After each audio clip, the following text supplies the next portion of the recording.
Işının шындығы қандай? Ішім ауырып тұр деп ымдап көрсетті, сосын ішіне массаж жасадым да, отырғызған болады. Содан кейін 5 минуттан кейін қайтадан ойнап кетті ары қарай. Қыз келді ғой әдеп күтіп. Сол кезде жарақат болды ма? Қан іздерін байқадыңыздар ма? Ешқандай ізді байқаған жоқпыз. Жырлатындай, тілінетіндей. Балабақшада не болуы мүмкін? Ешқандай зат жоқ, ондай тілінетін. Онда келіп түртіп кетті ме, не болды? Өзіміз де түсінбей қалдық, қалай қанаған. Үлкенге негізгі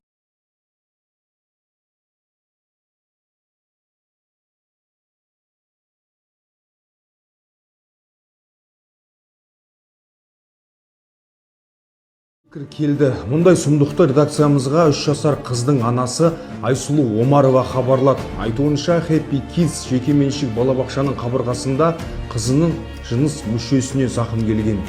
Алло, көркемде қан. Түсінбей қалдым мен. Вот честно, түсінбей қалдым. Я говорю, қандай қан, не болды? У нее месячные пошли. Месячные. Я прям помню, прям вот шок. Алло, көркемде қан. У нее месячные пошли. хабарласқан Жанна деген бала күтуші солай айтты ма сізге? Я. Камера бар ма? Запись маған беріңіздер деп. Сол кезде не деді? Мы поменяли в этот день камеры деді. Бүгін таңертеңгісін келіп бейнекамераларды сапалы бейнекамераға ауыстырды. Бұған дейін бізде Wi-Fi болған. Бұл балабақшада сіз кім болып жұмыс істейсіз? Мен заведующий.